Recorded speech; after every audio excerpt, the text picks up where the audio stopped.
Salut tout le monde, j'espère que ça va. Donc là, je vous poste la suite de la vidéo de midi pour que vous voyez les avantages que les parlementaires ont. Pourquoi ils se démènent autant pour reprendre leur job. C'est une folie. Vous allez réellement péter votre casque. Allez, c'est parti. On passe sur ce dernier tweet et là, les mecs, je pense que vous l'avez déjà vu, ça date. Mais moi, je viens de tomber sur la vidéo, les gars. C'est lunaire. On en apprend des choses. Pourquoi faut-il un casier judiciaire vierge pour être pompier, taxi ou fonctionnaire et pas pour être élu? Oui, on se pose la question. À revenu égal avec un salarié, un élu peut payer deux fois. Ce que j'ai dit tellement de fois, comment ça se fait que eux, ils ont des foutus casiers, alors que nous, quand on veut un taf normal, tu veux faire chauffeur de bus, si t'as un casier, on te prend même pas, tu vois. Eux, ils font des dingueries, et ils sont à nouveau là. Toujours. Pas moins d'impôts. Mais oui, un élu peut cumuler jusqu'à 5 retraites et sans plafond. Philippe Pasco. Imaginez en fait, ce qu'il va dire là, désolé, je vais me poser une seule fois, après je vous laisse. Ce qu'il va dire là, c'est comme si toi, demain, on va dire un truc tout con. Tu travailles chez Auchan. Et la personne qui met dans les rayons, parce que moi j'ai déjà travaillé à Auchan, tu vois. Donc je mets dans les rayons. J'ai eu ce poste. Ensuite, j'ai évolué. J'étais chef de rayon. Ensuite, j'ai évolué. J'étais directeur. Voilà. J'ai eu 3 postes. Bien distincts. Ça veut dire que quand je pars en retraite, j'ai les 3 retraites. C'est ça que ça veut dire. Que chaque poste qu'ils ont eu, en fait, ils touchent la retraite du poste qu'ils ont eu. C'est une dinguerie, les mecs. Et voilà pourquoi ils ne veulent pas lâcher leur poste et qu'ils sont là en train de tracter à fond. La soupe est trop chaude, elle est trop bonne, elle est onctueuse, les amis. Et la choude, c'est nous. La soupe, c'est nous qui la servons. Et ils sont comme ça assis avec le petit tissu pour pas se tacher. Maintenant, écoutez. Pilleur d'État, aux éditions Max Milo, recense tous les abus légaux. Je dis bien légaux, dont bénéficient les élus. Exactement. Je vais vous en citer un autre, puisqu'on est là dans une radio sympathique. Vous savez ce que c'est qu'une pension de reversion? Oui, bon. Évidemment. Un simple salarié, c'est 54% de 19 000 euros maximum. Moi, j'ai une amie qui vient de perdre son mari. Elle touche 357 euros de pension de reversion. Une femme d'élu, ou un homme d'élu, c'est 66% sans plafond. Moi, j'ai du mal à comprendre qu'une femme d'élu soit plus fatiguée qu'une femme de salarié. Et c'est ce que je mets dans Pilleur d'État.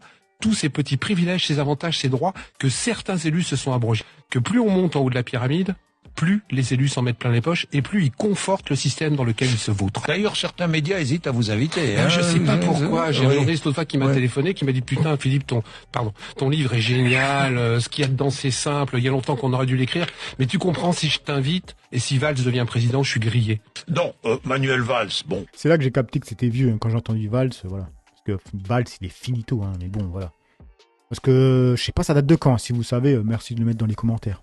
Pas plus pourri, pas moins que les autres. Il n'est pas particulièrement pourri. Il est parti en Afrique dernièrement, je sais pas pourquoi.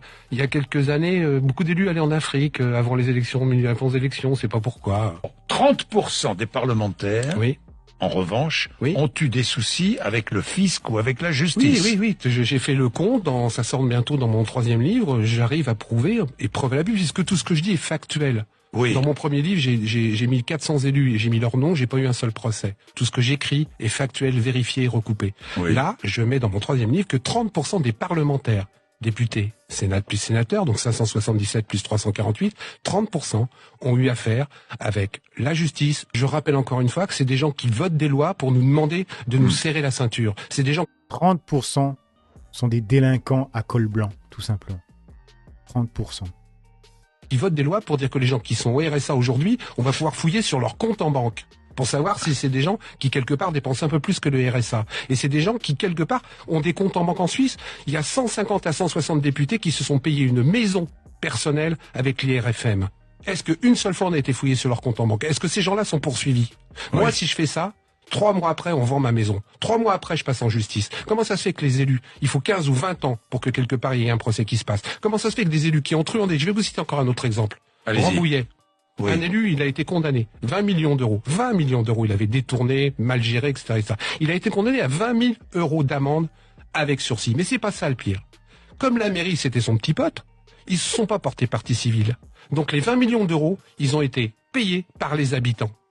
Est-ce que c'est normal? Et en plus, c'est là où les gens sont 2 fois cocus. Comme il y a la protection fonctionnelle, non seulement l'élu, les habitants ont payé l'avocat, mais en plus ils ont remboursé les dettes.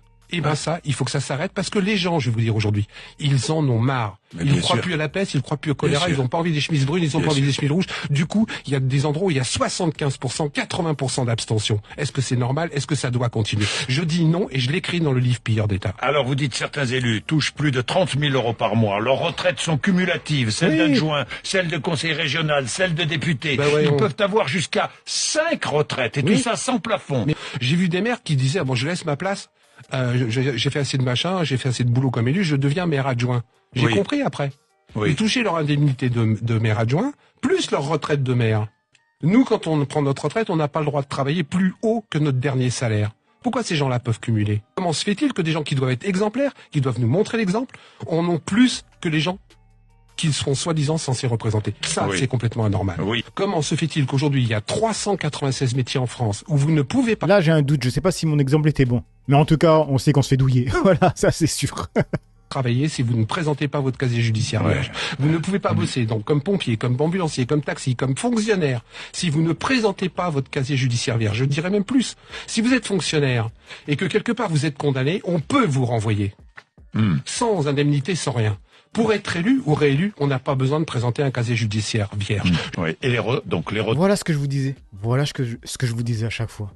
Douillettes, les exonérations d'impôts, les salaires, les avantages. Les avantages. Alors parlez-moi des avantages. Tiens, il y en a plein des avantages. Il y en a plein quand vous êtes élu et je l'ai été. J'ai été conseiller régional, président de la formation professionnelle et l'apprentissage. Déjà du jour au lendemain, on vous appelle président, je sais pas pourquoi. Mais en plus, vous avez le droit à la voiture, vous avez le droit au téléphone, vous avez le droit à Internet, vous avez le droit à un tas de choses. Qu'est-ce que je vous disais quand je disais que quand ils ont été augmentés 300, 700 euros, même si c'est pas sur la fiche de paye, mec, tu payes pas de caisse. Donc tu payes pas d'assurance, tu payes pas d'essence. Mais ça t'enlève toutes les charges que tu as. À part le loyer, les charges les plus grosses, c'est la voiture. C'est tout ce qui est à côté. Il n'y a que le loyer qui est super cher. Et eux-mêmes, j'en suis sûr, ils arrivent à avoir des appartes payés déjà. Non mais sérieusement les mecs. Autre exemple moi, qui me rend fou. Vous cumulez plusieurs fonctions. Maire, conseiller départemental, conseiller régional. Vous avez des frais de représentation. Moi, je m'explique comment on fait pour manger 3 fois par jour. Puisque dans ces frais de représentation sur chaque élu, on vous paye le déjeuner. Moi, je mange pas 3 fois par jour. Pourquoi on payerait ces gens-là? Un autre truc, on vous paye 3 fois le déjeuner. Vous avez des frais de représentation sur chaque endroit. Ah bah oui, évidemment. Donc vous déjeunez 3 fois. C'est parce que je sache, les gens déjeunent qu'une fois. On ne justifie pas. Mais non. Un truc de fou ça les gars. Mais non, les RFM, vous faites ce que vous voulez, tout le monde le sait, c'était dans la presse, il y a un député qui s'est payé des voyages et de la thalassothérapie avec son IRFM. J'en ai un autre qui était sénateur, qui s'est payé un pavillon avec piscine du côté de Nice, grâce à l'IRFM. Donc il y a plein de pays où vous dépensez l'argent vous-même et vous vous faites rembourser. En France, c'est pas ça. On vous donne le pognon et vous en faites ce que vous voulez. Ça, c'est une dinguerie, cette vidéo. Mais c'est pour ça que là, tu la vois, Yann Braun-Pivet en train de tracter dans la gare. Les mecs, c'est une folie, sérieusement. Ils se gavent. J'avais dit, les payes qu'on voit, ce qui est annoncé, les avantages qui sont annoncés, c'est rien. C'est comme un iceberg. C'est seulement la pointe qu'on voit, les mecs. Bref, donc voilà les mecs pour cette vidéo réaction. Dites-moi ce que vous en pensez dans l'espace commentaire, dans la joie et la bonne humeur, sans insultes comme d'habitude. N'oubliez pas le petit like pour la force, petit commentaire pour le référencement. J'ai assez parlé, à vous d'écrire. Peace tout le monde.